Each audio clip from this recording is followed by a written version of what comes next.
All right, let's talk about installing MySQL on Windows. It's a little bit different than doing it on a Mac. Aside from the fact that they're different operating systems, it's actually a little easier on Windows for once. Sometimes it's the other way around with some of the technical tools. So there is a page on the documentation. I'll include a link attached to this video. Installing MySQL on Windows. They give you a couple of different options, and the one that we're going to use is this installer method. So the first thing we have to do is download the installer. So there we are. And then we'll click download. We don't have to log in. We'll just start the download. We wait for that to finish. And all right, let's open it up. Okay, so now we have a couple of different installation options. MySQL potentially comes with a lot of different tools, and we can select which of those tools we do want and don't want installed. And normally I would say just do the developer default. However, if you do that, it is going to try and install a plugin for a piece of software called Visual Studio, which you may or may not have. You don't need it for this course. And it happens to be like a 2 gigabyte download. So one option is just to do the default. You'll get everything you need. But what I'm going to do is make a custom install. And then it might be hard for you to see here, but I'm going to select MySQL for Visual Studio and boot it off by clicking that left arrow because I don't want that. We'll keep the documentation, the connectors, those are fine. We want the shell, we want the workbench and the server. So I'll click next. It says ready to download for all of these. You may have some requirements that have to be installed as well. You might see a screen that says install these requirements, and it can do it automatically. So I'm going to click execute, and I'll fast forward to when this finishes up. It shouldn't take too long. Okay, that took a couple of minutes. Then I'll click next, and then I'm going to click execute because that was just to download the packages. Now it's installing everything. And this should be a little bit faster, but it still might be a couple minutes. And now it's time to configure things. So this is pretty important here. We're going to just keep this as it is. Type in networking. This is for the server, MySQL server. Just leave it alone here. Click next. This is the part that's important. Leave this checked where it says recommended. And then we need to put in a root password. So the root user in MySQL is the highest level user. It's what we are going to log in as when we start MySQL up.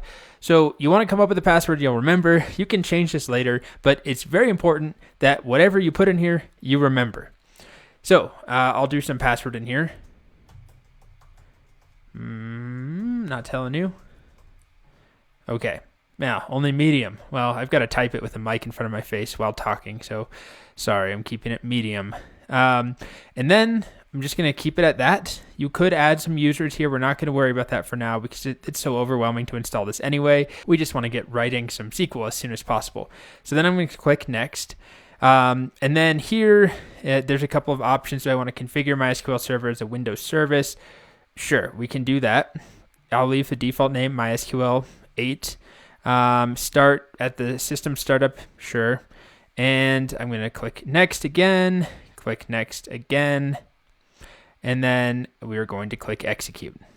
Okay, it says we finished configuring the server. We'll click finish. There's a little bit more configuration here. I'm just going to click finish, next. And then here, it's going to ask me to put in my username, root. I'm going to leave that and put in the password that we just came up with. This is just to get the examples and samples up and running. This is actually not required to use MySQL, but I'm going to put the password in there that I just set up. We'll check it. I get a check mark. That's good. Click next, and we'll click execute. And that should be it for configuration. We'll click finish. Nope. What am I missing now? There's still more configuration. Okay, installation complete. All right, so now we have 2 checkboxes that are enabled by default. I'm going to leave them checked. Start MySQL Workbench, start the shell after I close out of here. All right, so now what I want to show you is how to actually get the command line client up and running. It's very easy. Now that we went through that somewhat painful install, we'll go to our little, whatever you call this, navigator search down here, and you can search for MySQL. And what I want is the command line client. So it's going to ask me to enter my password. and that's the root password.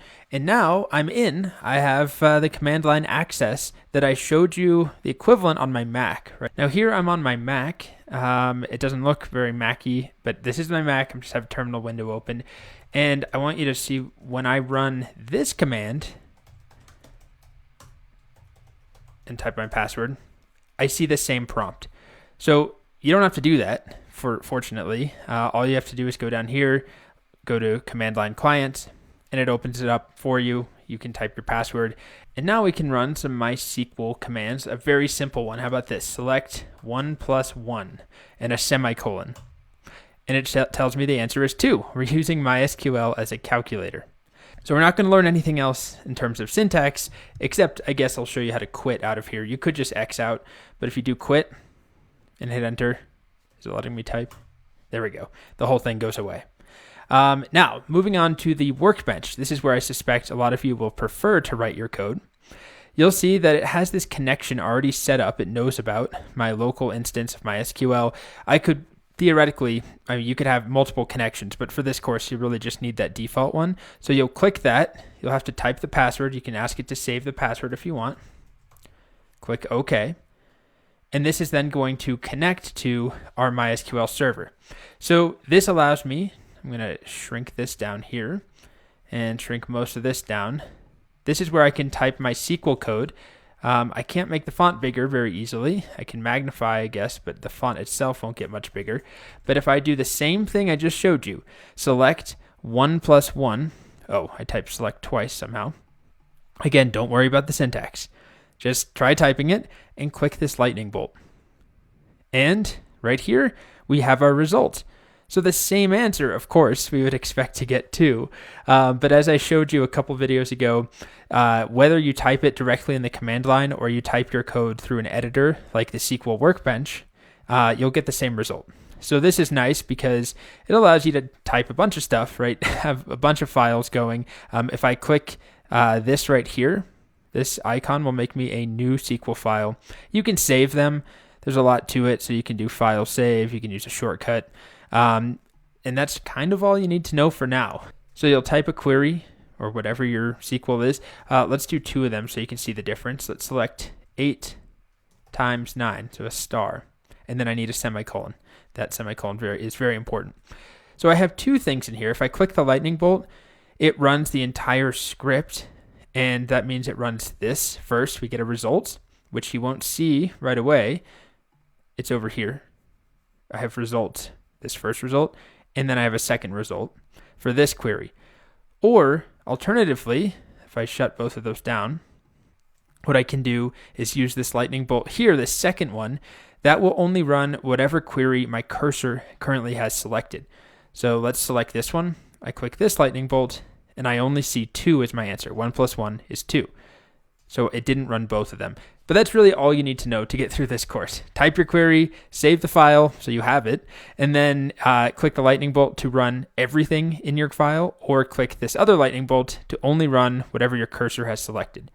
And then remember, if you want to go to the command line, open it up by searching for command line client. Type your root password that you configured, and now I can do the same thing. Select 1 + 1. And we see 2. All right. So that's it. We are installed. It looks a little bit different, of course, than what you'll see me using on my Mac in the course, but it's really, really similar. The installation process is a bit different, but now that we have Workbench installed, we have the server, we have the command line client, we are good to go. I hope you're still with me, still alive with a pulse. I know it's a lot.